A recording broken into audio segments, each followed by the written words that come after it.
Go ahead. Ezebinedi gwagara na kunana. Chukwu okike ya kpogo. Ezebinedi gwumuga gbakọ na ta. Nna m anyị na-eme ibe isi anyị na-eme ya ka anyị nọ na-eme. Onweghị ibe ọzọ anyị fụrụ n'obi awụ njem nwere onwe. Ya ka anyị na-eji ijie. Wee na-asị gị ezi Chineke biko bịa ka ị nọnyere anyị. Tọrọ anyị ka a na-awa ajọ mmụọ ajọ mmadụ ọkachasị ndị nsabo ndị si na Biafra ya abịa. Ndị na-anụ ọgụ niile ebe a na-anụ ka ha wee fụdat na Biafra ya bịa sị Chukwu biko ọgụ ọgụ nwa ya nụrụ anyị ya. Gọzie anyị Chineke gọzie ụmụ ife gọzie ụmụ Biafra niile ebe ọnwụ na anyị niile anọ. Ezi Chineke ma ana m akpọkwa gị n'isi awa dịda Maazị Nnamdị Kanụ Ọhamadike nọnyere m ihe gbaala m ya ume were dọkịta na-agwọ ya ọya Chineke biko ọkwago ka anyị nwee onye ọzọ. Otu aka aka na-akpọkwa n'isi ọbata obie Uduakọ mmiri na mbiko ihe niile ugoko ọdị n'aka anyị eme nke eji nwụrụ mmadụ ma agụ nwa ya eme nke iji wu Chukwu na ma amasị aka ọwụna ụdọ ọwụna ezumezi ọwụna osinegozina ọwụikwu ọwụ ibo onye ọkwa anya wụrụ wụ ndị ụjọ ọbata obi eji awalida Maazị Nnamdị ka na-asị m aka ahụ gbajie asị tinyela ha ọgbaala ebe ọwụna ba na tinyela ha ọgbaala tinye n'etiti ya Chineke pịaba m ụtarị mee ka ọkụgbuo ha na-arụ mee ka ezumezu ha niile asa kpọpụtara ya awalida Maazị Nnamdị ka n'ọbata obi na m otu a ka si welekwa awasị os wee tinye gị n'aka nna m ọkwago nwa wike yo onye emekwe nke o ji wụrụ mmadụ n'ọkwago Chukwu na-eme mmụọ onye na-enye ike ajọ mmụọ ajọ mmadụ uke mmụọ uke mmadụ ebe ọsọkwa anya si onye ọsọkwa anya wụrụ ọsọkwa wụrụ mụnwa na-eche echiche ọjọọ megide asụ Chineke megide onye ọbụla na-emegide COS ayo ise ọ bụrụ mụnwa na-emegide ya emegide m ise onye ọsọkwa ya wụrụ ebe ọsọkwa na-agba ije ọ na-agba na-erube ọ na-agba ya n'ala ọ na-agba n'okpuru ala ma ọ na-agba n'erube asụ Chukwu asụ megide ekwene ka ba binye nna m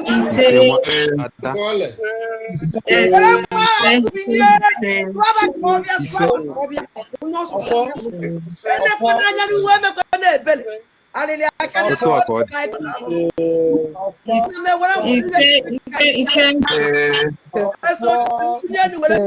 weluo mgbe niile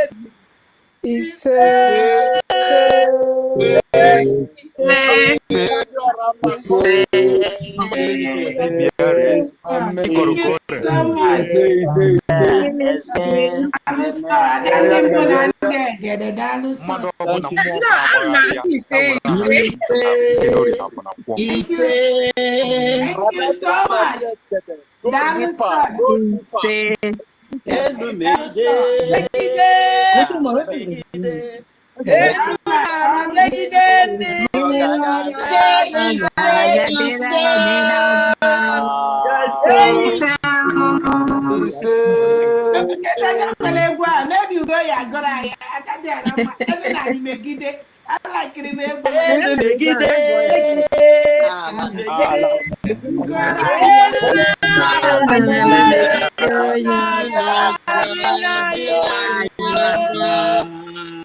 all right, thank you so much. Welcome, dear friends.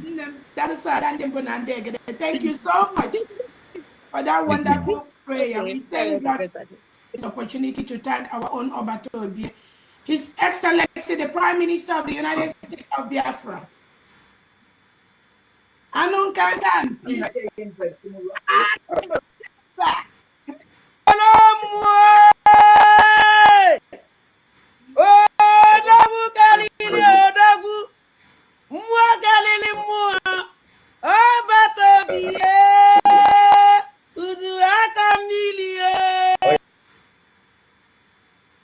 Obatobie, Uduakọ mmiri, Obatobie, Uduakọ mmiri, Obatobie, Uduakọ mmiri. ana m asị ebe ọbụla na chi m duo gị gbaa gị ume ogologo ndụ na arụ isi ike ka m na-arịọ n'isi gị agbata obi.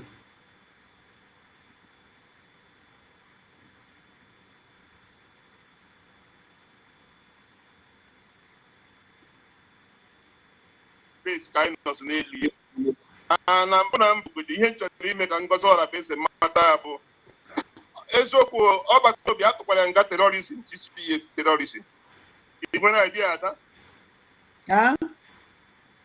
ọgbata obi Simon Ekpa Finland tụrụ ya nga 6 years for terrorism. You nwere idea? Okay, for the thing apụtago. Mba ihe na-ekwu ihe dị na news ka nna eme.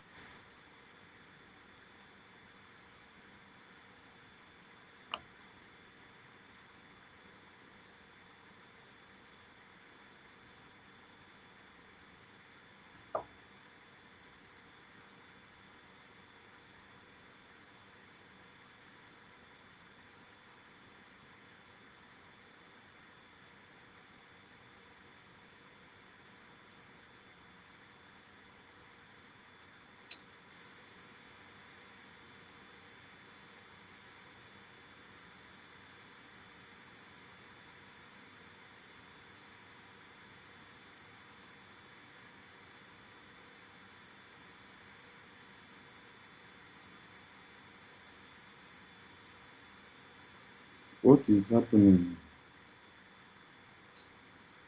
Gịnị na-eme?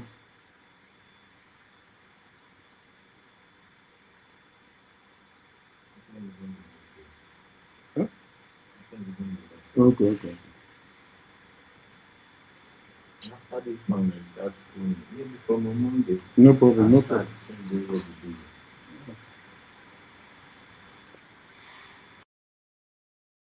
Life. Okay. Because every some people have no idea. I just know Finland nga 6 years for and I'm bugodi ihe chọrọ ime ka Ngozi Orabueze mata ya bụ eziokwu ọgbata obi atụkwara nga terrorism CCS terrorism. You have no idea ada? Ọgbata obi Simon Ekpa Finland tụrụ ya nga 6 years for terrorism. You have no idea? Okay, for the thing apụtago. Mba ihe na-ekwu ihe dị na news ka nna eme analyze. Okay. Because every ihe some people have no idea. I just know Finland tụrụ ya nga 6 years for terrorism. Ngozi Orabueze was chief of staff of Simon Ekpa, was the chief of terrorism. So Ngozi Orabueze with a question to answer. Because Oma, ihe mere ọgbata obi eji were eme terrorism, also were support ọgbata obi na terrorism bụ mere. So ọ bụrụ mụ abụ lawyer, Ngozi Orabueze with a question to answer. Yes. Because when he Simon Ekpa dey terrorize, ebe niile ahụ dị terrorism ahụ. Ngozi Orabueze so ye. Ihe o mere. And onye nwa Ngozi Orabueze na-negotiate ihe that place maka chief of staff. Chief of staff to Simon Ekpa, who the terrorist atụrụ nga 6 years. Then Chukwu Nkere alias Isaiah Anyogo, who the finance minister, na-eweta ego Simon Ekpa ji terrorize ndị ọ na-terrorize. So which means I been a terrorism case. One person and her carry terrorism here like that.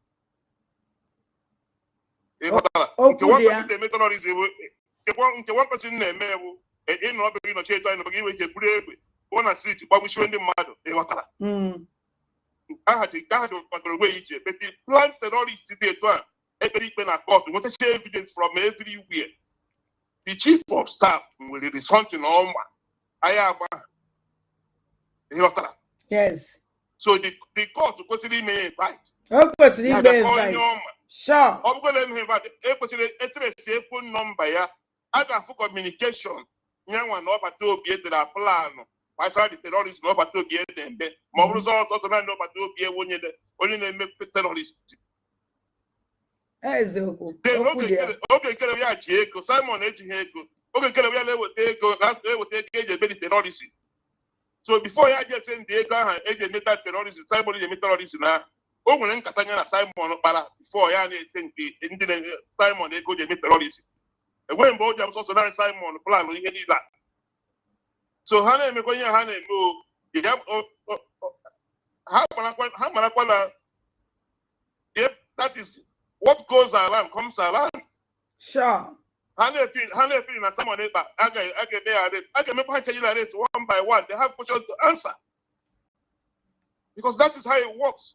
Onwe mgbe mmadụ ga-abụ ga-anọ n'okwu ọfịs na-arụ ọrụ enwe ụdị kesi dị enwe something dị etu a ga-ajụrụ onye ọbụla ajụjụ. Ọ bụrụ na emechaa n'ikpeazụ release egbe a ga-ajụ onye ọbụla ajụjụ. Okwu dị ya. Ka ihe ma gbasara this particular thing. Ka ihe ma gbasara ya ka ejide ya phone gaa through ya phone. Mana communication in with that person. Must say when other people in na plan because so we is can on that terrorism man had check the Simon. So we are here watching them. The more details on them in where people basara Ngozi Orabueze also be literate or very educated according to the information they here na public data.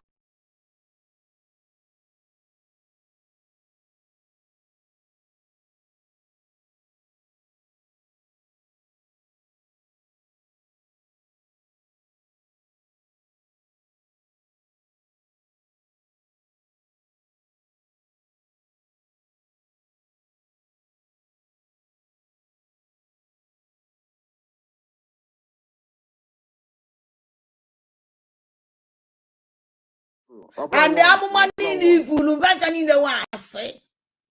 Because na amụma niile ivulu bụ nwere mgbe ivulu ma afọ mma na mma nọ na this mess nọ na. Amụma ịsụ na mma nọ n'enu eluigwe ana-ebe na mụ ya nwe onye ya wee ịmakwa ebe nkara ịnọ kịta gbanyezie n'anya my condition. Ebe na amụma gị niile wasị na o nwere eziokwu dị ya nụ. It's Namunga will away great woman, the whole world, Rwanina Yamakana, the Kumakanes, Pumas of Romo. And I'm no catching, no if you follow. Mona Carolina and Beza, and I catch you. I even I now. Go on when the season and Janos, Nenu Catching, the general social media party.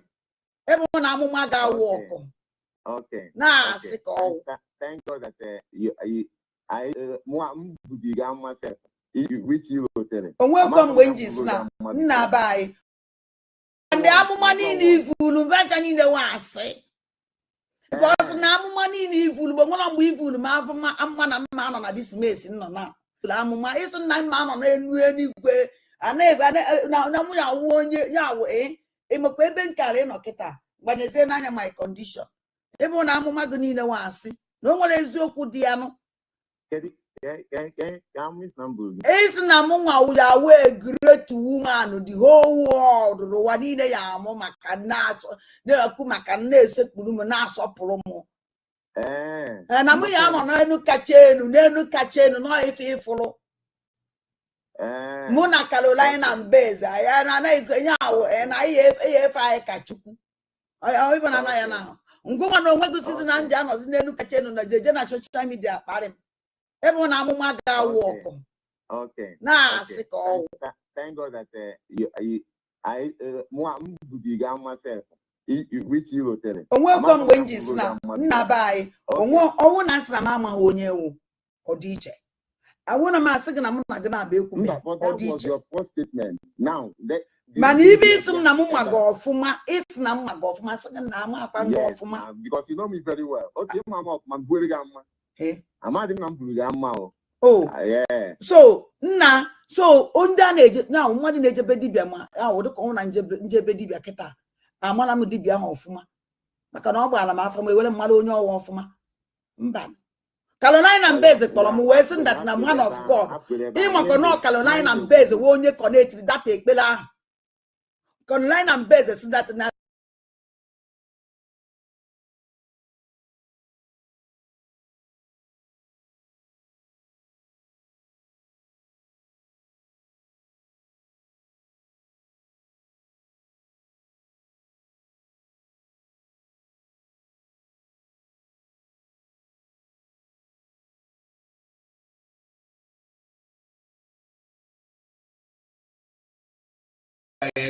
Yes.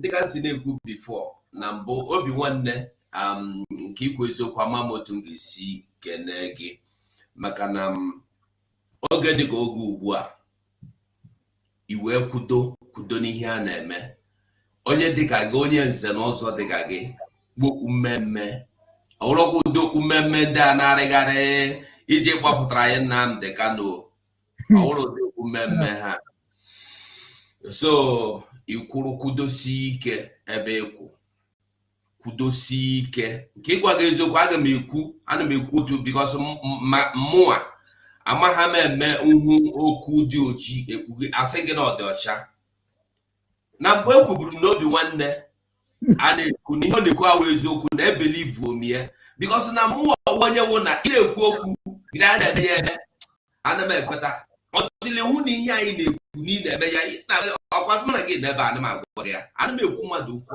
azụ mana oge ihe abịaziri ise etizie ụgbọgụrụ wee họọ ndị afọ ọjọọ ahụm obi nwanne akwụrụkwa ebe ọgwụ ha ewere m na-ekwu nna na nke a karịkwara nchọta ọ karịrị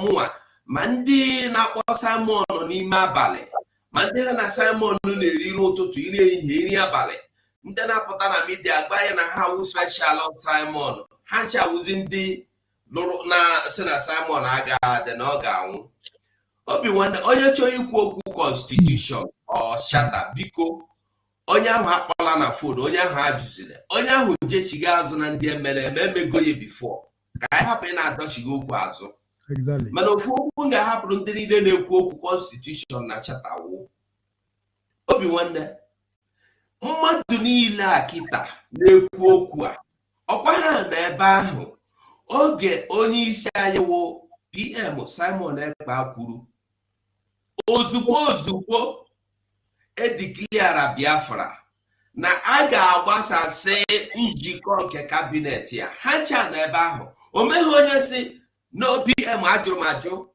o meghị onye si PM maka gị na onye ọbụla si oke anyị kwere ekwe ha ncha nọkwa ebe ahụ PM wụ Simon Ekpa ewere tụọ ndị mmadụ aka sị ha nke nwa ụnụ nwa ga-abụ ndị kọmitii ga-ahụ maka ịhọpụta ndị gọọmenti ọhụrụ ga-achị mgbe a edikliachara Biafra onye ọbụla kpọrọ ha aka ka ezi ihe o ji wuru na kịtazi ụnụ pụtazie n'iro ụnụ a na-agwa ndị mmadụ nọ Ngozi Orabueze megharịrị constitution megharịchata papa gị na mama gị wee jee kpọta ndị mmadụ kpọta ndị enyi ya were tinye na gọọmenti no dissolve enwere ihe Ngozi mere aka m na-ekwusi ike ihe ọ bụla Ngozi na-eme ewu templeti nke PM Simon Ekpa wepụtara deme ọ na-eso tutu ewesị ya etinyezila ọnụ n'ihe Biafra templeti nke PM Simon Ekpa wepụtara deme enyi ya were tinye na gọọmenti no dissolve enwere ihe Ngozi mere aka m na-ekwusi ike no dissolve enwere ihe Ngozi mere aka m na-ekwusi ike ihe ọ bụla no dissolve enwere ihe Ngozi mere aka m na-ekwusi ike no dissolve enwere ihe Ngozi mere aka m na-ekwusi ike ihe ọ bụla Ngozi no dissolve enwere ihe Ngozi mere aka m na-ekwusi ike no dissolve enwere ihe Ngozi mere aka m na-ekwusi ike ihe ọ bụla Ngozi na-eme ewu templeti nke PM Simon Ekpa wepụtara deme ọ na-eso nke PM Simon Ekpa wepụtara deme ọ na-eso Ngozi na-eme ewu templeti nke na-ekwusi ike ihe ọ bụla Ngozi na-eme ewu templeti nke PM Simon Ekpa wepụtara deme ọ na-eso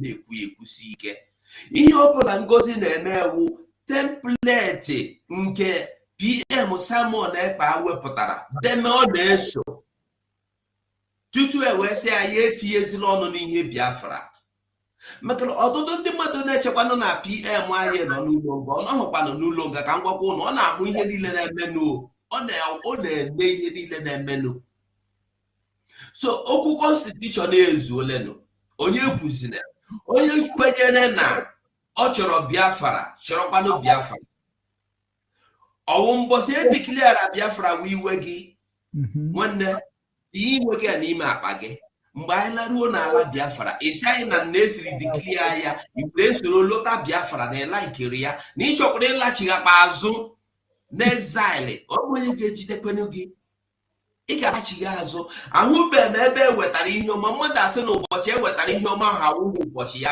chọrọ onye nọ n'ime oru na-ata ahụhụ ewere kpọpụta gị n'ime oru esi mba n'ime oru ị nọ n'ịchọpụrụ ka akpọpụta gị mbọsị Fraịde gịnị mere e ga-eji kpọpụta gị mbọsị Mọnde ịma ihe obi nwanne ofu ajụjụ m na-ajụ onye ọbụla wụ ndị niile na-asị gị constitution charter dissolution that one before ha ebido gwa gị okwu constitution na charter na this one ha ebidogori lụso Dr. Ngozi Orabueze ọgụ lụsome ndị kabinet ọgụ ha gbake n'ụmụ ụwa gịnị ka ha ji alụso ọgụ a mgbe mbụrị ndị na-agọta ihe na-ekwu obi nwanne maka na ndị mmadụ dị iberibe na-ajụ ajụjụ ị na-alụso Ngozi Orabueze ọgụ n'isi mbido bifo abịa kwute okwu constitution kwute okwu charter kwute okwu dissolution ke ihe mere iji bụ alụso Ngozi Orabueze ọgụ mgbe mbụrị a na-ekwu ya ma onye na-ajụ ya oke tata anyị nọ ebe a lezie anya lee mgbe ha jiri ndị nwụchi jiri nwụchiri Nnamdi Kanu n'obodo Kenya gịnị mere akwụsị ikwu okwu Nnamdi Kanu akwụsị ikwu okwu ihe ndị oloko na ndị na-akpụ isi n'ala na ndị na-achị na ma a na-eme ndebe anyị akwụsị ikwu okwu otu o si abata be anyị makụrụ ndị mmadụ gbuo rie mee nke a were ndị ụmụnne anyị mere anyị isi ya yie rie emezi onye na-ekwu gịnị ka a na-ekwu Simon Ekpa anyị niile were sị na ndị na ha erigo aka azụ anyị wee kpọọ ha ndị Irat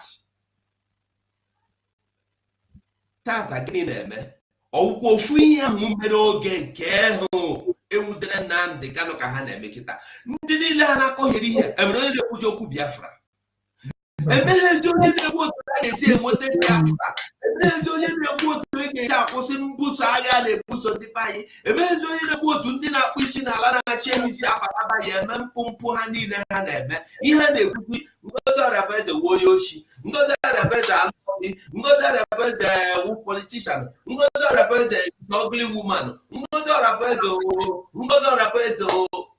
Orabueze n'ụtụtụ emezite onye na-echeta dị ikwu okwu prime minista wa na anyị laikiri lọbụ wasịcha anya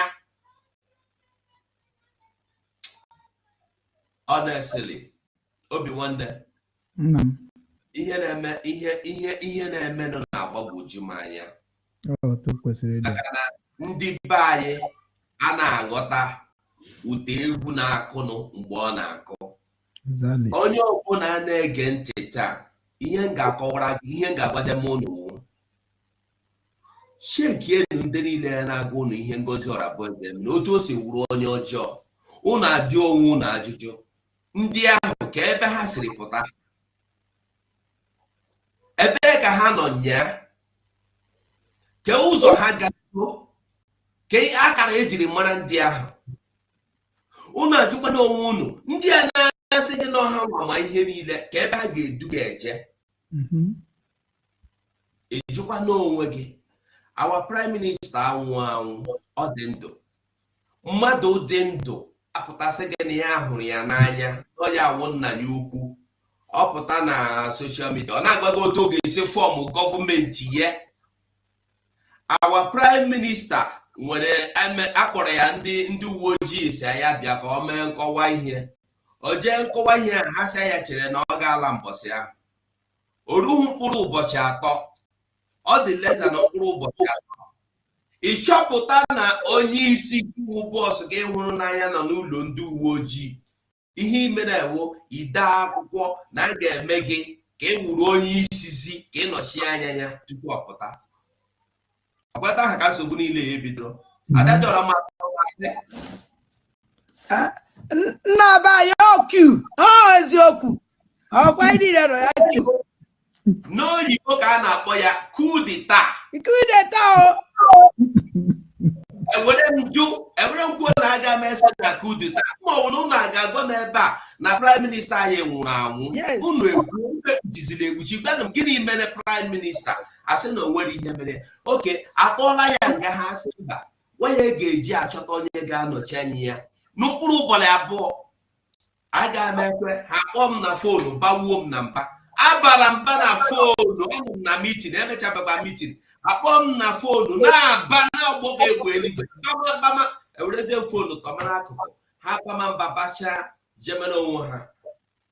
Ekwuru m na ọnụ m ya ọ pere mpe mana ihe egoteligwe n'ọnụ ya, ọnụ ya epeka mana ihe egotelie. Ihe ka m gwara n'eli ofu egwu ewere fọrọ ekpo.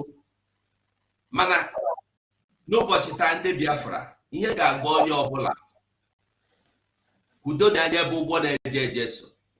Ihe ahụ m kwukwara oge Simon Ekpa pụtara asị anyị nọọsụ ma ọ bọyị Chinasa Nworu kpọrọ m na fonu si na mụ amakwa ihe dat bọyị makwana ịtọrọ ya atọ, asị m ya na ọnwụkwana onye tụrụ atọ ka a na-ekwu na ọnwa ihe na-ekwu aghọtara ihe na-ekwu. Simon Ekpa pere mpe ha sịkwa n'ọnwa akpụda mbọsị njire Finland mụ na-ese foto ya aka m ogo, mana ọ bụrụ ihe ndị a na-ekwu. Ihe m na-akọwa demewu bikonu onye mụ ụzọ ka anyị na-eso, ọ bụrụ onye dị ogologo, ọ bụrụ onye kara nwa ego, ọ bụrụ onye kara ma mma, ọ bụrụ onye ka gụ akwụkwọ. Onye mụ ụzọ ebe anyị na-eje ka anyị na-eso. Ndị obi nwanne dị ya mara gị na mmadụ asọ.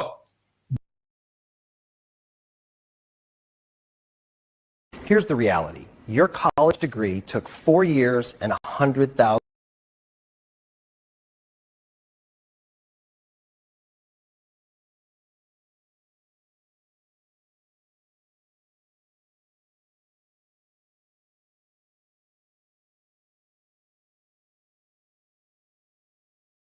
Good morning. Ụmụnne m, asị m Chukwu gozie unu. Asị m ka ọ bụ na onye siri ya zelu. Unu abụọla chi. Unu mere ọfụma. Ama m na unu na ọfụma. Ana m ekele afa m Chuks, afa m ụtụtụ ọma. Ana m ekele Obi-Wan. Obi-Wan ụtụtụ ọma, ezi nwanne m. Ana m ekele gị. Ana m ekele nne m Julian Obi. Ana m asị Chukwu gozie. Ana m ekele Emmanuel Yuji. Ana m ekele gị. Maazị Obi-Wan, anọ m ya. Chinelo Peace Media, ndewo. The best, ndewo. Ana m ekele gị, asị m ụtụtụ ọma. Chukwu gozie unu. Ana m ekele Chuks. Ana m ekele Chuka Francis. Ana m ekele Chibueze Ede. Ana m ekele gị. Ana m ekele nne m Julian Obi. Also, hope Ugo is listening. Ugo is listening very well. Ọ na-ege. Ọkụ unu wee fụ ndị mmadụ ọkụ unu wee fụ. Dekwekwe dị Ugo again. Ugo bịa ama m unu ga-afụ this thing ọfụma. Ọwụ Ugo wepụtara ya. Ama nka m ga-esi eme ihe ahụ na-afụ ya ọfụma. How would I do it? Michelle, ndewo.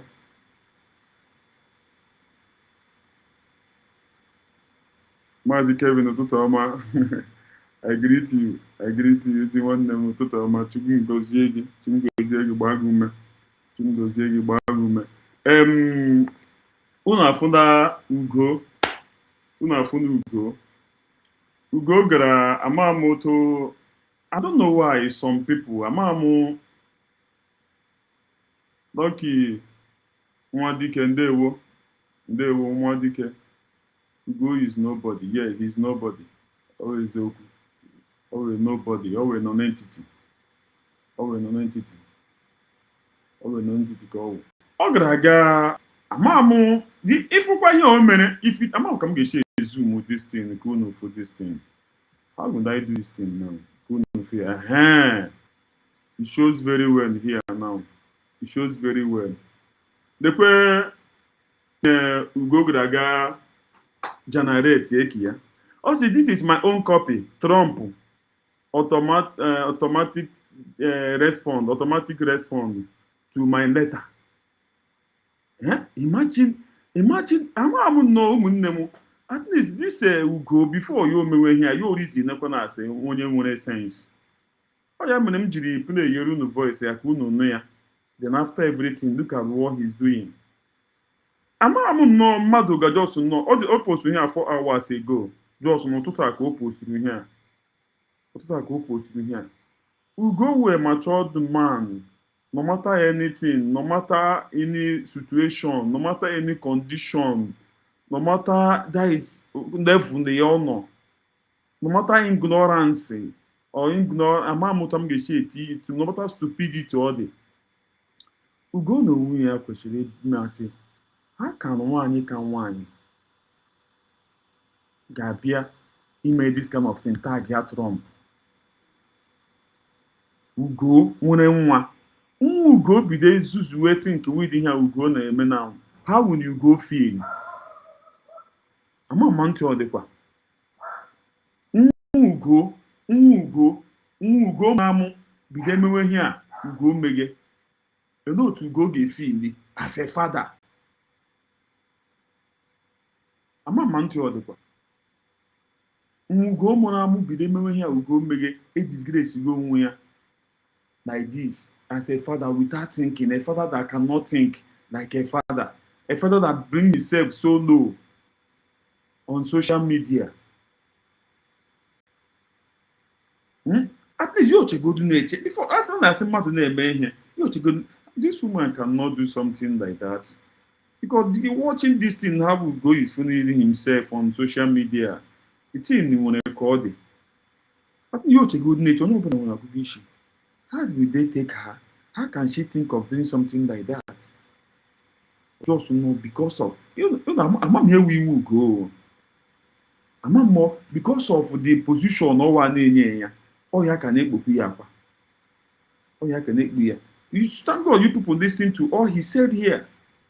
Imagine after saying all these things, and now look at what he's doing. The person all could say, can all those just imagine. I don't know why. We make it a matured man, disgracing himself, bringing himself too low.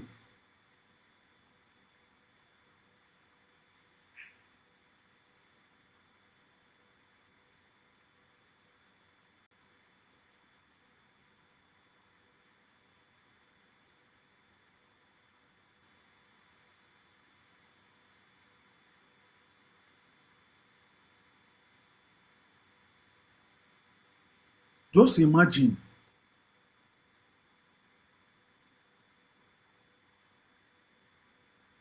Just imagine. Ndewo ụtụtụ ọma nwanne m.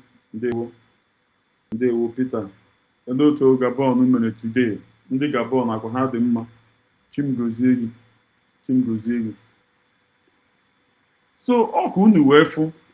At least before a na-asị na mmadụ na-eme ihe onye ọbụla nwere ọgụgụ isi.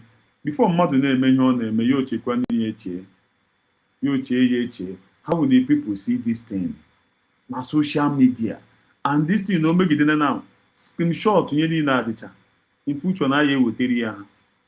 Just say, look at what you are doing.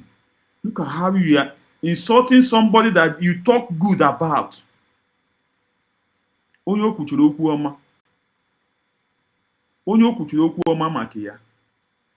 Today now look at what she's saying. What he's saying. Ụmụnne m ịhụnanụ ihe ka adị mme gụpụta. Ọ ka mma unu ji anya unu were ndere. Ugo after ihe niile o kwuru. Ọ ka unu wee fụ. Ama m ihe wu their problem. Ama m ihe ha riri. Ama m ihe ha fụrụ. ga dubara ha n'ide ọnwụnwa, dubara ha n'ide ihe ka o jikwa aka ya si na ọ resign ya na si na ọ na-emezi. Nobody pursue him, nobody sack him dịka eji sack ya the woman na France. But now look at least onye na-eme ihe. We have knowledge. When we're all thinking of us and we're understanding, we think before we do. How can this guy be? Look, we are 4 hours ago. 4 hours. Na Twitter go post here. Na Twitter go post here. Ọ ka unu wee fụ. After hearing that whole kwuru maka nwaanyị ka nwaanyị, then look at how he end up today. Look at how he end up today. So ọ ka unu wee fụrụ ndị mmadụ ndị anyị na ha kwachụga mmụọ. Ọ ka unu fụ ndị anyị na ha kwachụga mmụọ. Ha nọkọtara pụta nọ na anyị na-esi mmụọ mmụọ. Ọ ka unu wee fụ. Ọ ka unu wee fụ. Pọnọsọ ọ hụkwara ihe niile dị news bugekweditin. News bugekweditin. News bugekweditin. Still, this guy atagideze, disgracing himself, disgracing his generation, disgracing his children. Lekwi ya news buria. Eforia. I appreciate your invitation. Trump writes letter to Biafran Deputy Prime Minister. Eforia. So, are you trying to tell me that Ugo, Akwafia Ugo, are you trying to tell me that Ugo did not see all these things that news Ugo? Then Ugo still come out to sabotage it. After everything. This is a news. Well-known news. The cable. Bru this thing now Ugo bebe na rubbish go nwuya. Ọ ka unu wee fụ ndị isi ojii. We are the problem for ourselves for all the. I'm going to check in a history of this Biafra agitation. And when onye furu ona funa ya gara far dịka ka otu nwaanyị ka nwaanyị, how far nwaanyị ka nwaanyị garala with this agitation. Just when this level now, I know today.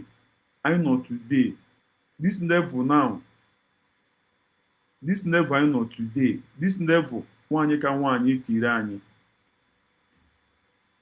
Today, anya fully here before. Ọ ka unu wee fụ. Ọ ka unu wee fụ. Ha Ugo ji na-efu udugo onwe ya. A man na-efu udugo onwe ya.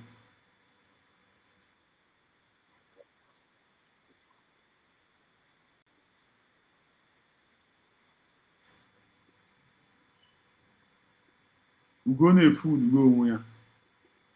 Tagide eze. Ri Biafran TV ụtụtụ ọma ezi nwanne m. Chimgozie gị ezi nwanne m. Chimgozie gị Ri Biafran TV. Hello otu i mere. Ịbọọlachi ezi nwanne m. Link na ọdịya ya midi free gị bata nụ na ahụ. Ya midi free gị bata ezi nwanne m. Ya midi free gị bata. Let's talk about the Biafran War, but let's start with what is Biafra. Essentially, Biafra is a region in the southern eastern part of Nigeria, which is predominantly inhabited by the Igbo ethnic group and other small ethnic groups, such as the Ijo, the Ibiobio, and Efik ethnic groups. So it's not just Igbo people, but Igbo is the majority in that sense that inhabits that area. The Republic of Biafra was spearheaded by Colonel Chukwuemeka Odumegwu Ojukwu, who was the governor of Nigeria's eastern region at that time. On the 30th of May 1967, Ojukwu officially declared Biafra as an independent nation, following deadly tension between Northerners and members of the Igbo ethnic group. Igbos from all around Nigeria had to flee back to the eastern region, leaving their businesses, assets, and properties.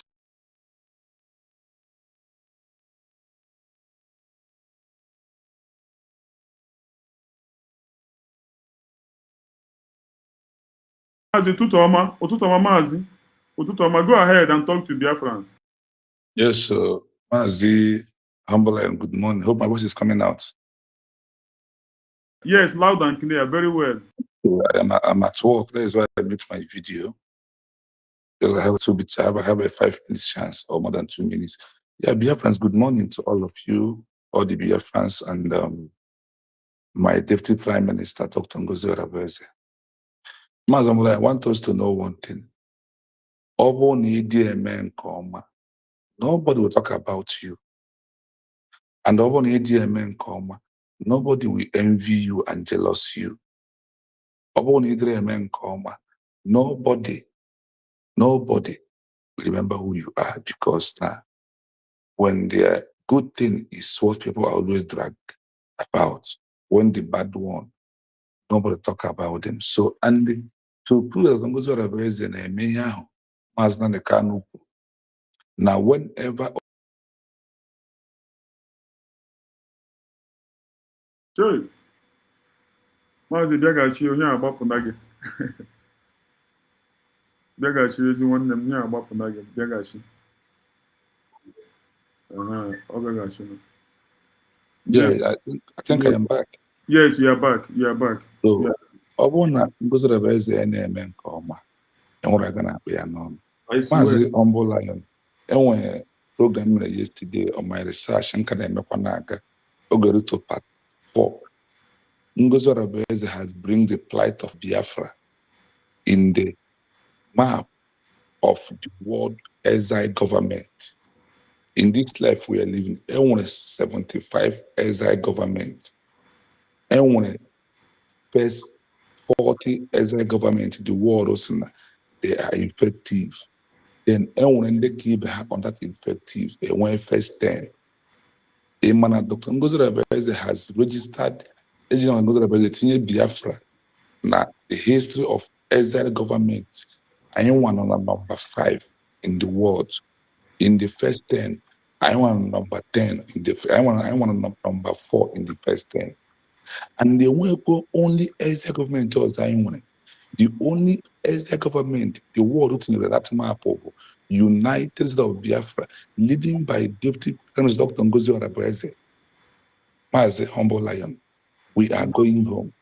Sure. If the world can organize. Sorry. Man. Oh God. As he come back. You are hitting the point. Sorry, I'm very sorry. All this, I'm here the thing. I got. Oh, I did not think about it. So, although as of today, na ana kasre BGC, na kasre fallback in the Republic, and whatever they are claiming, that the only government in the world as Exile government, and again, among this Exile government, Nangekla very effective in Africa is United States of Biafra, USB. Nankad very, very effective.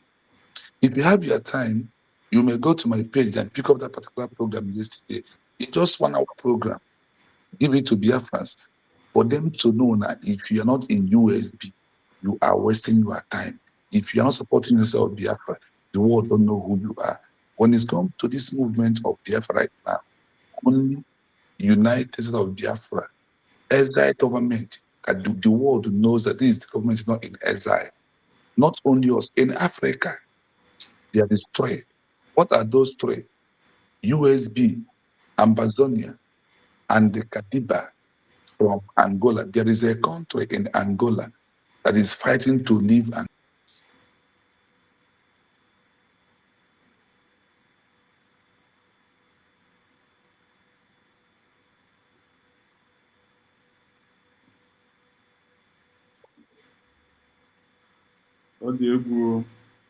so this particular Angola, this country now fight under Angola to exist.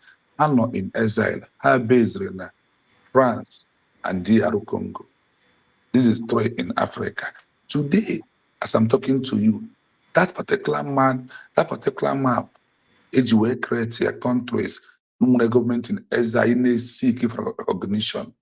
The United States of Biafra we are number 4, and on the level of effectiveness, we are number 5 in the entire, the effective 40, not in Exile. So anybody who is dragging Ngozi Orabueze is wasting time. Let me tell you, there is no amount of drag will stop where the name is already, where she has already pushed. And she has seized everything. You know, Biafra, a group also, not the world don't exist right now in Exile, except United State of Biafra. So my Biafran people, we are on the right track. Let me tell you, any document trouble and goes up, anywhere and goes up as Jerekita, there money. Bruno Beniya bụ maka Biafra, and na enwere ihe connected ihe ahụ jere. This letter Donald Trump nwere ihe connected to this Biafran question for approval of Biafra as an authentic Exile government that asking for recognition.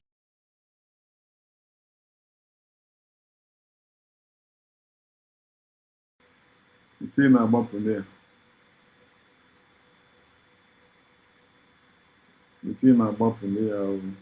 Mama ga ya akpọrọ.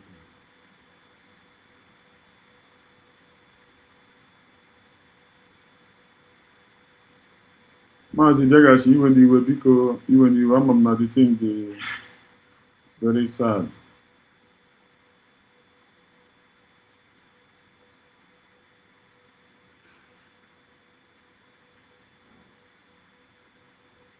Bịagashi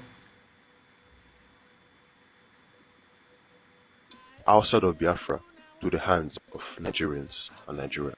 Young Biafran men and boys, and the old as well, were thrown into the deep end as they had limited time and resources to combat the Nigerian forces.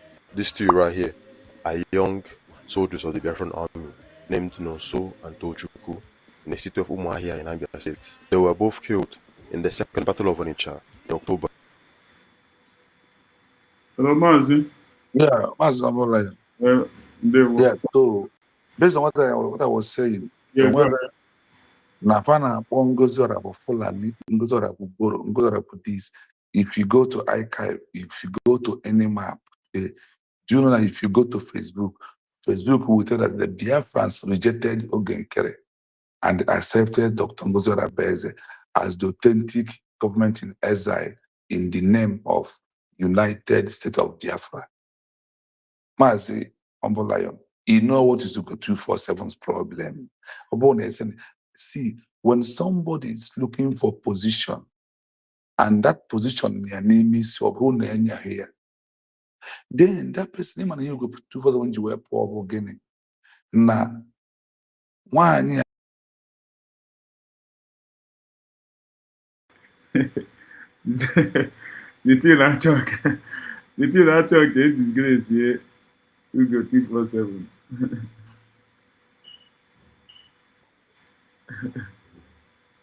Hey, but go ahead. So, Imana Dr. Age, Mariaka Eve, what the Brian now Friday Saturday. Imana Mbechineke, getting of the devil Adam Eve or what Orumba Adam Jerry has what Eve and no year. Yes. Or Eve when I'm not tafu today. So, Madam Age, Eve, they will go 247, Ojiwana at today. And Oji name and Jerry today. Ọ bụ na that woman na-agwa ya tie na agwara m Ngozi Orabueze ka onye gị ka ị bụrụ my assistant. Ọ bụ na okwu ahụ apụọ ya because nwaanyị ahụ bere nsi ọbụ ụkwụ. Yes. Ndị anyị na-abịa mmadụ ibia nsi ọbụ ụkwụ. Ọ bụ na nwaanyị ahụ eghe nsi ahụ ọ gere dịka ihe a ndị Naijiria, dịka ihe a ndị pụta ụzọ ha na gentle ha na makeup ha na-eme a na-agwagịtụrụ na ihe ha na-eme that they are a poison to Biafra movement at this movement right now. So when you look at these people, I want you to understand something that is very simple. Envy, jealousness, hatred, and look at it. Ignorance is not an issue. To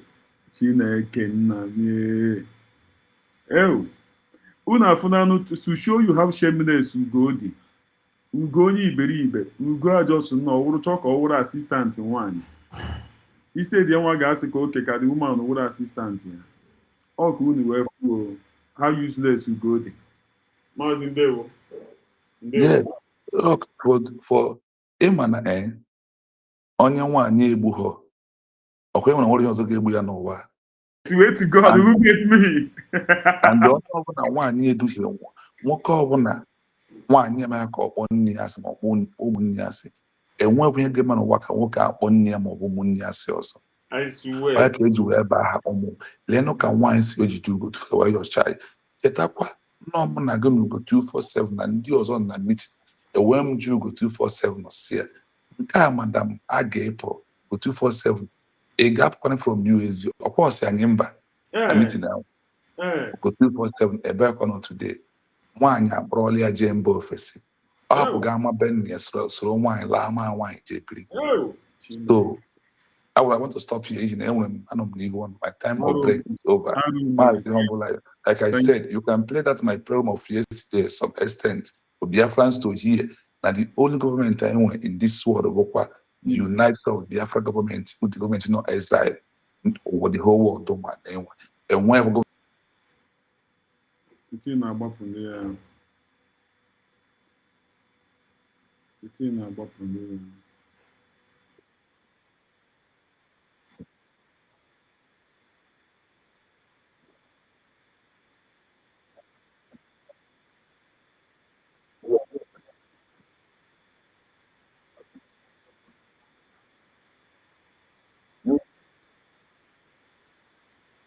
to please greet one another by sharing and liking the program. By doing so, you are bringing in other people and you are sending the message direct to them.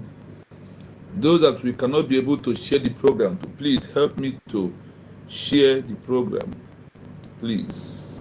And I also want to tell the fellow Biafrans that if you have been calling on the program and I've been sending you message, we might have WhatsApp group starting from tomorrow or thereabout. So if you see us in that group, that is we Biafra TV WhatsApp group. So please try and follow, so it will be easy for me to share the program to all the well-meaning Biafrans. So everyone will be getting the message at the same time. So please, as I welcome you this hallowed evening, please endeavor to welcome one another.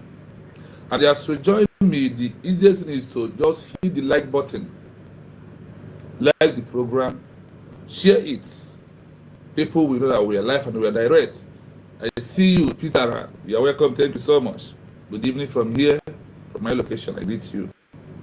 So my fellow Biafrans, those who want to join us in the WhatsApp group to inform me on my private line, if you chat me to add you, I will add you. But if you see yourself automatically, that means you're already on my WhatsApp already. So that is why you can be able to get the message or the WhatsApp group very fast. Yeah, my brother, I'm good, I'm fine. We move, no time, because we're not going to be so long. And I want to run it very fast and allow Biafrans to come. This is exposition, part one. Part one, exposition of how many exile government we have in this world, including United States of Biafra.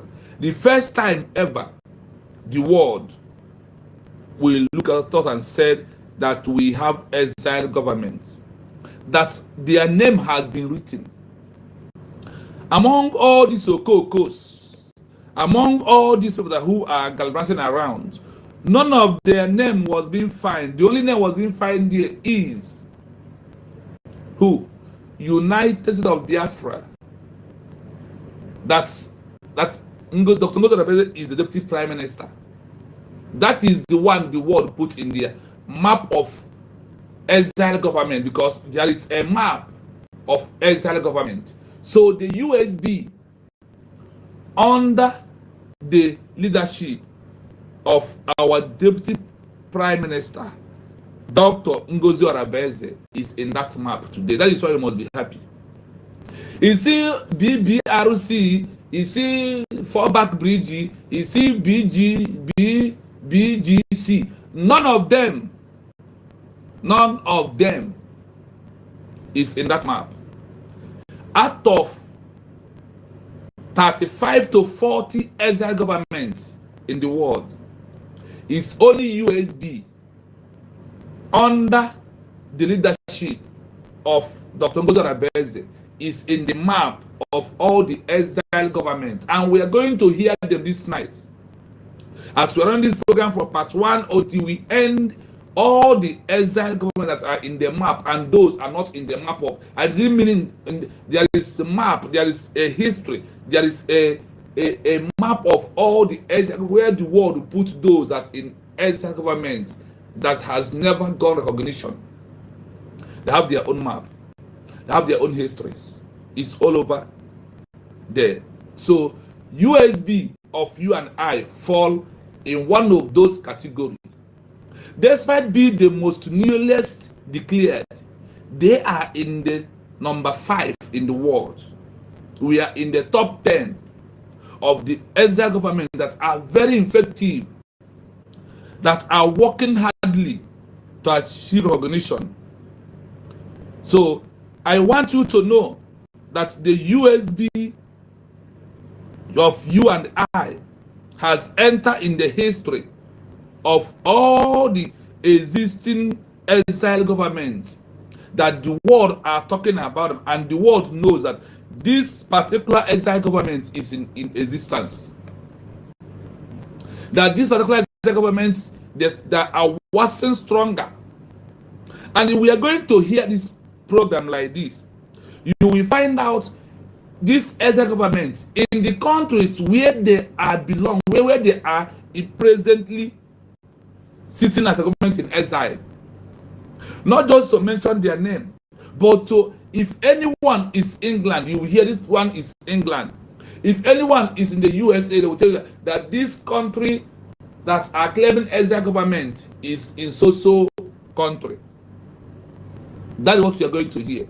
So that's why as I'm inviting you on this program, please, I want you to share this program, because we are here to knock the enemies down. That's why we are here. It's not only USB in this world, it's exile government that has exile government. Not only us. 30 to 40, even to 70. I'm telling you that in this present 2026, we have maximum 40 to 35 exile governments. Those that make declaration, those that they use international charter, those that use, there is many things that was being using as what gives them the right as an exile government, or what makes them to exit the country that they are looking, that they are on it. There is things that with this program we make you to know this evening. One, the program is going to make you to be strong very well. It's going to make you to understand that it's not only USB is in exile government. IPOB is not in exile. IPOB organization did not recognize as an exile government. Despite that, Mazi Nnamdi Kanu movement started from exile. It's not true. Mazi Nnamdi Kanu started his own Biafra struggle from where? From exile. So when you see anybody who claim IPOB, come back home. Where did the Mazi Nnamdi start IPOB? It's not in the UK. IPOB organization registered where? In the UK. Is where our president Mazi Nnamdi Kanu registered IPOB. Today, the Biafra government is officially registered in 2 places. They said that USB government in exile registered in Finland, where the prime minister is living, and currently is in detention. That Dr. Ngozi Orabueze has shifted it to United States of America, where she registered everything about the exile government and the 40 states of the exile government that they are controlling. These are the areas I want us to go in, because this exposition this night is to encourage you and also to tell these enemies that are gullible around for them to go and sit down, and that's anybody that is giving them money is just dashing them the money. Anyone that is giving BGC money is dashing them money. Anyone that is giving CRC money is dashing. They are not anywhere. Anybody that is giving Ogenkere money, they are using you for a business. In fact, one day, in on a mirror chaba, you are inside big sea, and soap entered your eyes. That is Ogenkere. That is Imam Maduabo. That is Adando Ocho. That is Adono. These are criminals that are like you when you are inside big river to swim, and you put soap on your head. Then the soap is entering your eyes. How? Let me tell you this thing. Let me tell us this thing. You see, this ignorance of many of us is not an excuse in the eyes of the law.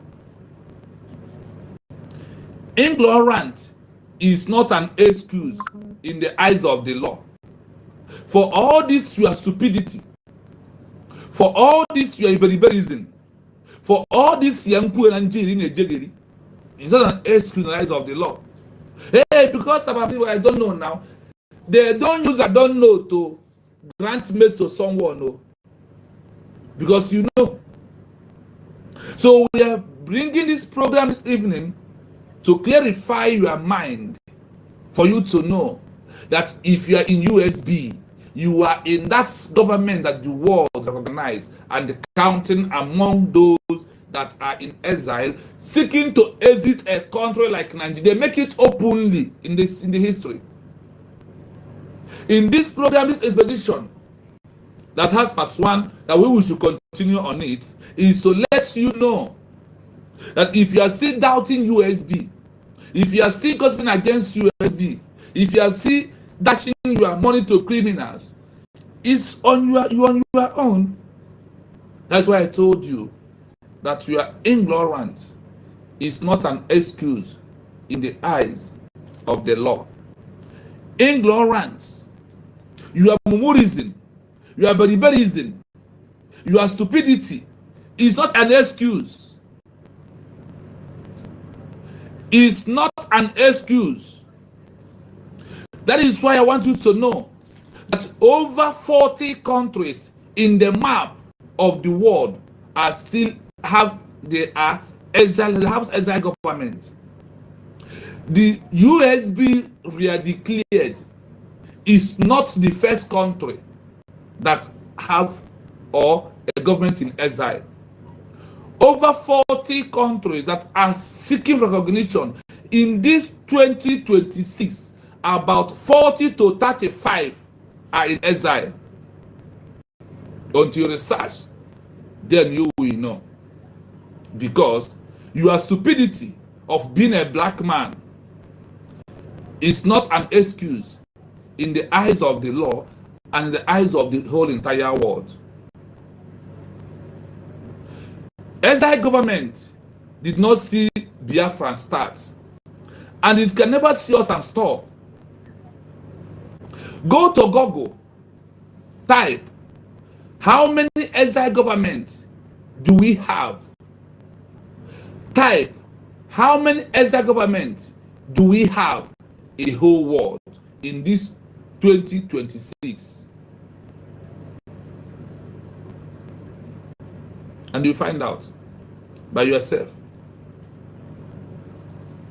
I said, go to Google, type, how many exile governments are existing in the whole world in this today, being the 12th of February 2026.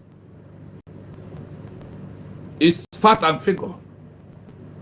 We are not here to make stories. We are here to give you that bitter truth that you don't want to listen to. We also want to give you that what USB is doing, that they are not the first people, and we are not going to be the last people either.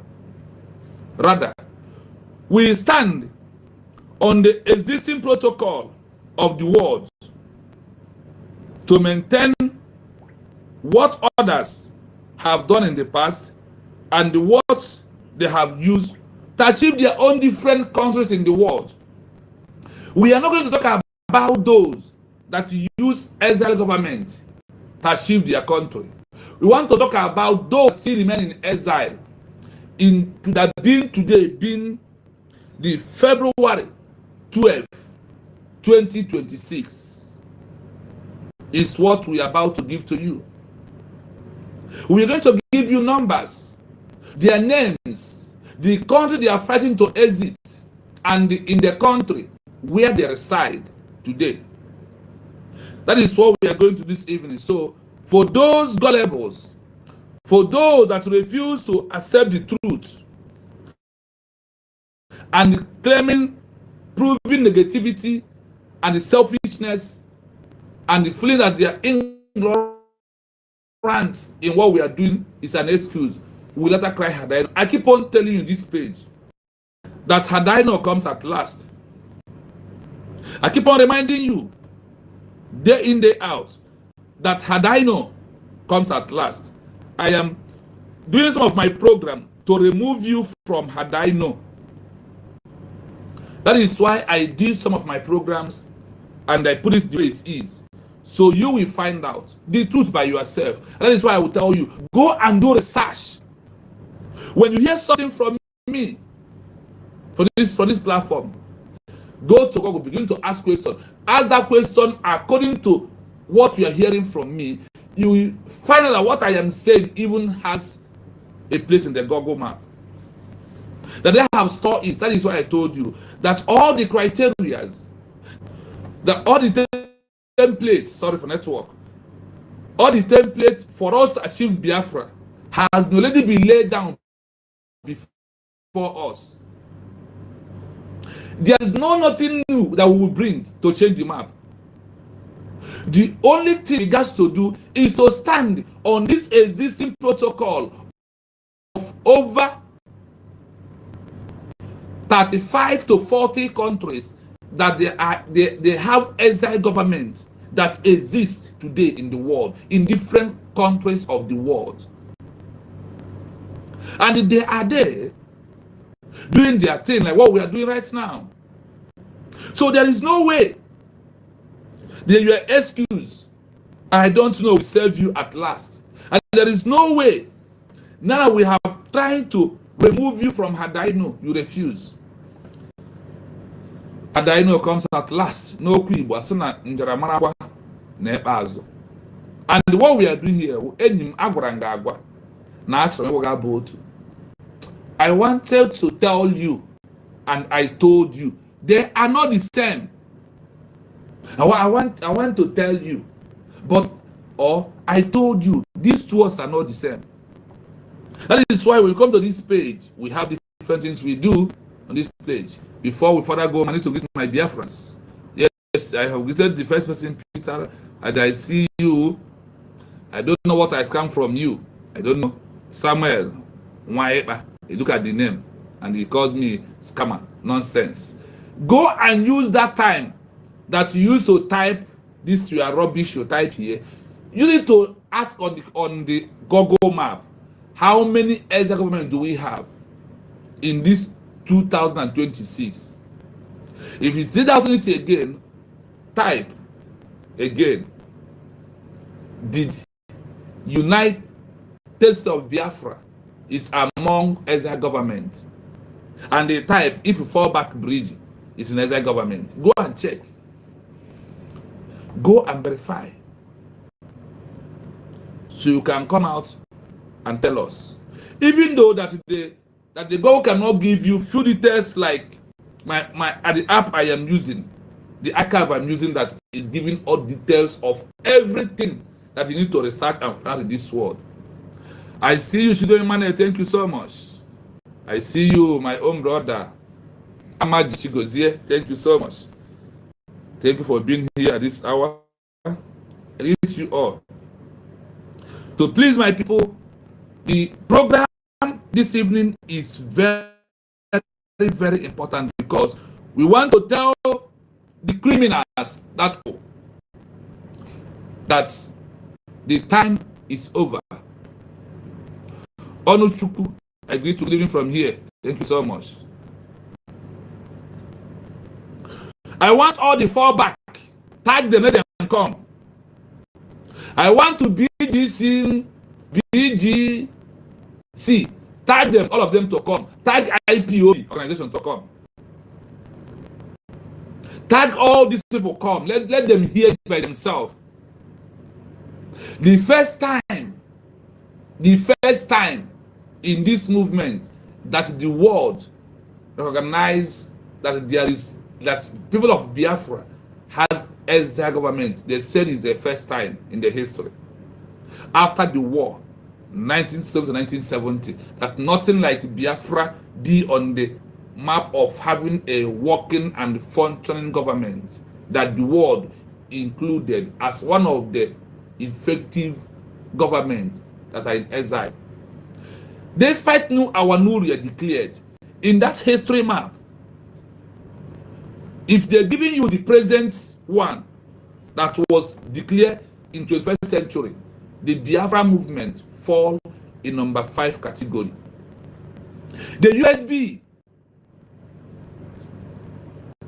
sorry, that should be my network is checked. That is why the picture might not be clear, my brother. My network is somehow, hold on, let me check something. The network is this evening not allow me to, but I must do this program because it's been on and be waiting for this program this evening, but network is, so let us manage it. So far my voice is coming out clear, please. Let us, but hold on, let me wipe the camera a little bit, if that will solve the problem. Hold on. Thank you so much for reminding me that. But I hope that my voice is coming out loud and clear. I hope.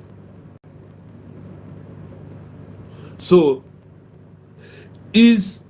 see, the world are following what we are doing.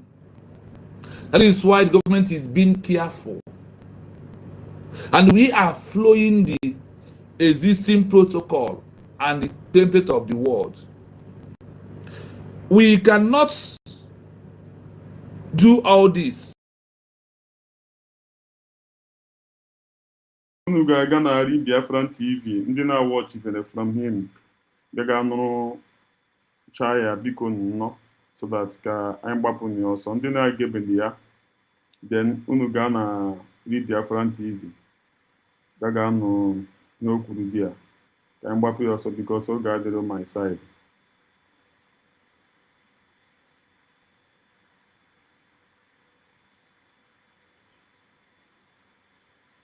For what you're doing in protecting minority around the world.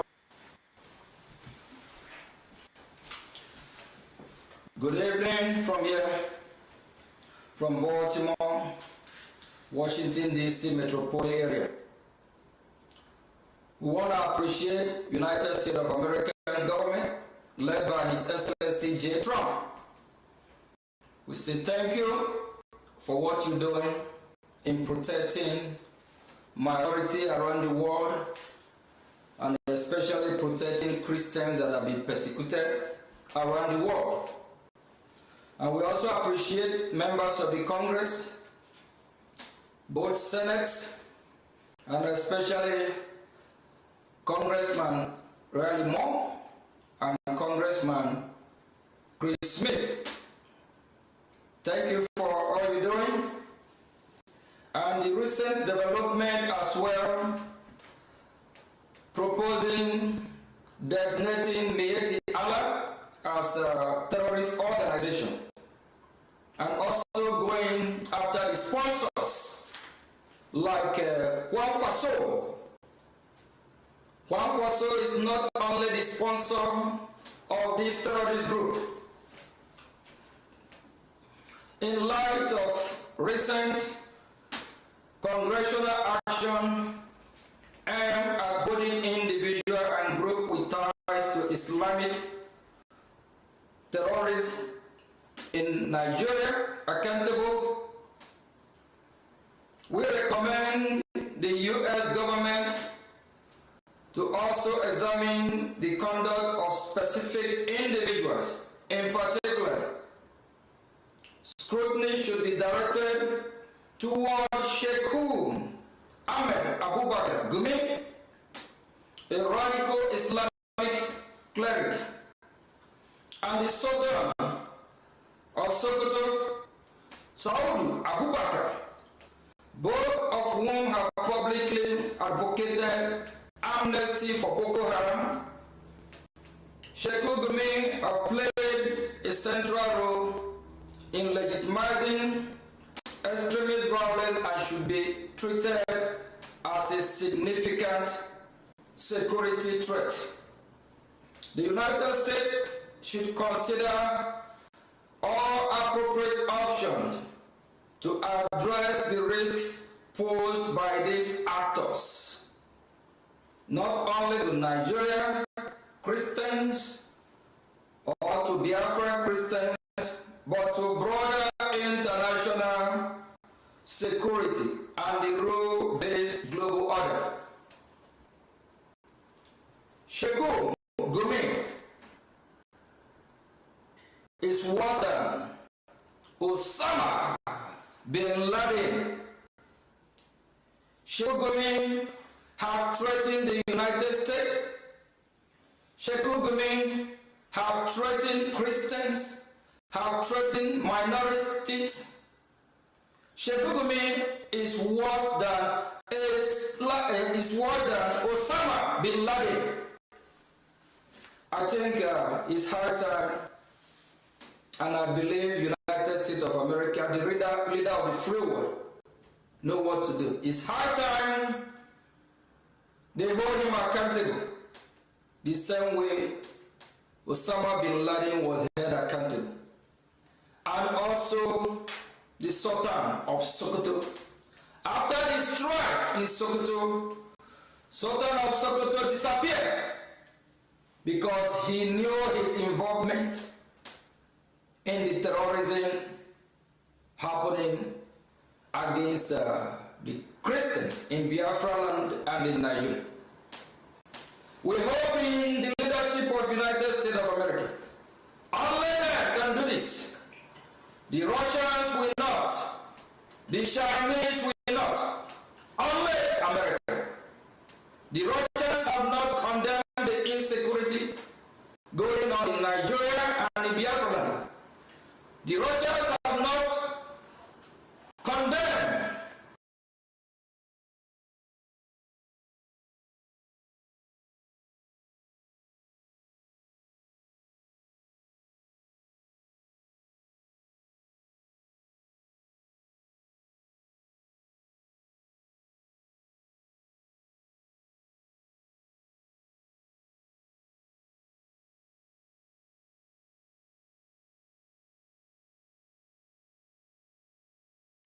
ụmụnne m ya wụ oge Chukwu nkere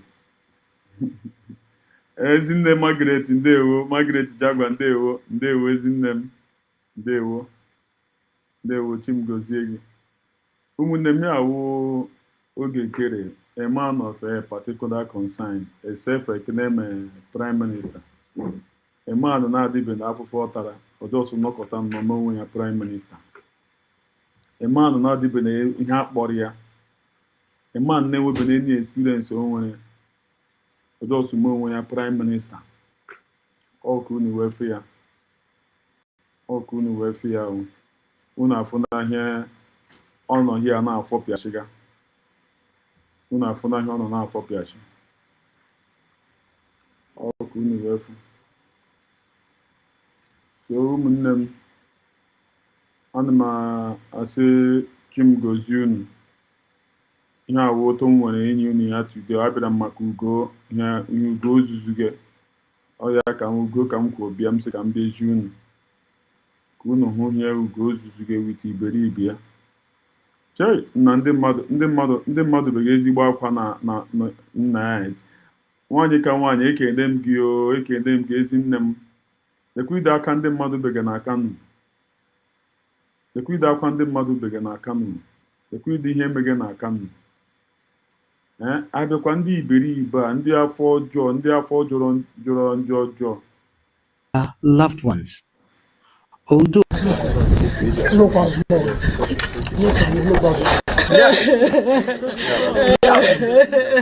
this is the situation in Unhonotu community, where families and other residents are still in shock over the abduction of their loved ones. Although Abdul escaped being kidnapped, his wife and 2 children were forcefully taken by gunmen who stormed their residence. He says the kidnappers came to his house shouting his name.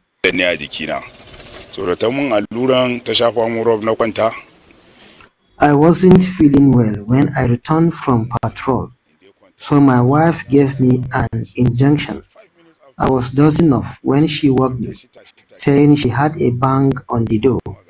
I stepped out of the bedroom and asked who was there. They told me to open the door. They kept hitting it, and in the process, they broke the window glass. Then they called my name, and that's when I knew it was over. Recalling the last moments with his wife, he says her words still echo in his mind. She told me to hide because I was sick, but I refused since they already called my name. I decided to go out. She said she was ready to sacrifice her life for me, and those words struck me deeply. It took them minutes to break the door, but they couldn't find me. During the attack, some members of the community attempted to rescue the victims, but were unsuccessful. However, a young girl who was abducted alongside the others reportedly returned shortly after the incident.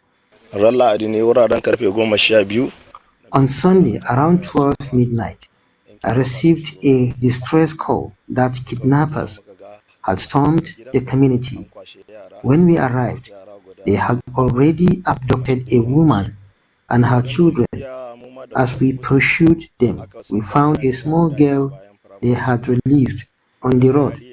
When we returned, we discovered that another woman, a school proprietor, her husband, and their child had also been kidnapped. Prior to the recent abduction of 6 persons, a retired photojournalist was kidnapped weeks ago. Despite payments of ransom, the abductors have yet to release him. Aka kai musu miliyan 5, aka kai musu waya guda 5, kanana. Biko na onye hụrụ nwaanyị ka nwaanyị kenere m ya o, kenere m ya. Ma asọ ọwụ ya, ihe hụrụ all these boys bịa bụ na-ezuzu gị, na ha bịara stop sit at home. Ya bụ ihe ga na-eme because all those boys ha rigo amnesty. Ya ihe ndị Fulani ga na-eme na ndị Igbo. All those boys adịghịzi cares again. Ọ ya mere eji hụkọta ha pụta ma bịa sị na message from our president Maazị Nnamdi Kanu. Asa council do sit at home. Sit at home, Prime Minister Simon Ekpatara afụfụ ya. Ka ha nọkọta not to show you how useless and criminal these people dey. Ọ ka unu fụ ya nụ. Ka na foto ha shebega akwa, but ị ga-ahụ ya na Biafra. So kenere nụ nwaanyị ka nwaanyị. Kenere nụ ya. Nne m jisi ike. Da hukumar ya guda 2 da katin Richard kadin 200,000. Haka kai musu kuma da aka kai su karba kuɗi kuma ba su sallame shi ba, yau kwana 14 kenan da aka kai musu kuɗi. Su karba kuɗi tun daga ranar washe gari suka kara kira suka ce Sai mun ba su mashina guda biyu da waya babba guda ɗaya da kati glo da zen na 100,000 tun ranar na baba ya da kudin su. Although the community is located within Millennium City, not far from the main road, insecurity has forced many businesses to shut down, with several residents fleeing the area. Many people couldn't finish their building due to fear. That is why you see uncompleted structures around. Even today, someone came and packed his building materials.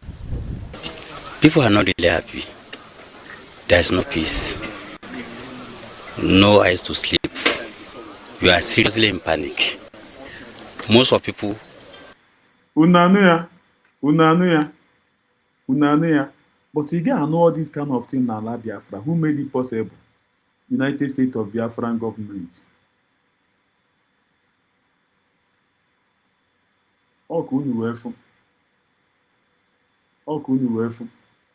Geenụ ntị. Because of the panic, they are ready to leave the community. Papa was abducted in the community alongside his wife and 2 children. Similarly, the then Blueprint correspondent Abdurrahim Audu was kidnapped with his wife, who was later abandoned on the road after she could not endure the trek through the bush. According to residents, cases of kidnapping in the area date back to the COVID-19 lockdown in 2020. Bella Musa, Trust TV News Kaduna. Ha ji aka ha kpara nkụ ahụhụ. Ọwụ ụtọ ọ na-adị. Ụmụnne m ekene m unu, asị m nke ọbụla onye chiri ya zere ụbọchị taa mara unu mma. Dịka ka m si gwa unu, m ga na-abịakwa mgbe ọbụla m nwere time from my new location. Ana m asị m chi m gbaa unu. Nne m Margaret ndewo ụtụtụ ọma. Prince ana m ekele gị.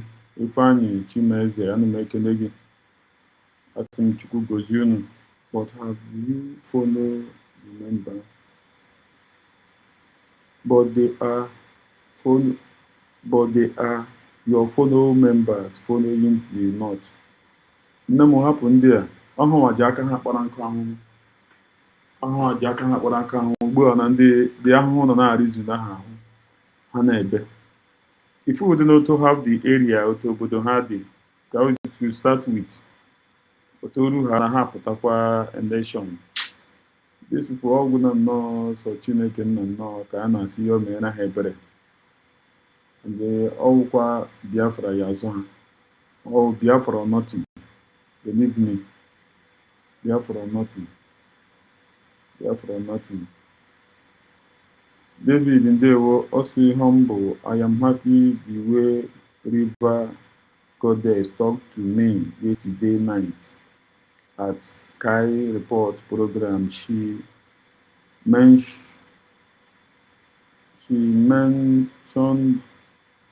by writing up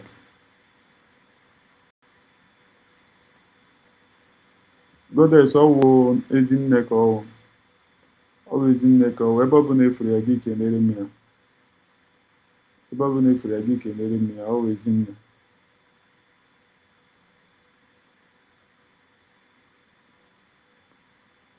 So she misinterpreted by writing up. Understand. She misinterpret. And then misinterpret o mere.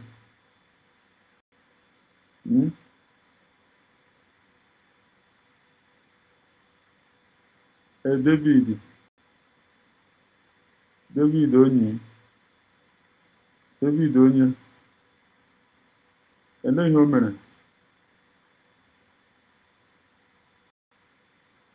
I am not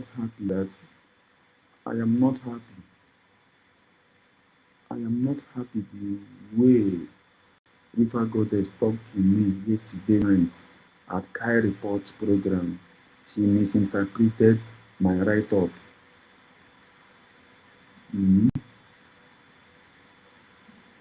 Very sorry, no, because she misinterpreted your write-up. Very sorry. They worked against Biafra in 1967, and now you people are crying. David Iweliwo, enwe misinterpret Ezinnem Goddess imene biko forgive ya no, forgive ya gbaharụ, gbaharụ, gbaharụ, gbaharụ. Ọ ga-eme gị misinterpret again. Gbaharụ. One love ka anyị ji na-aga. Ụmụnne m ka m si mụde na ya here. Thank you everybody.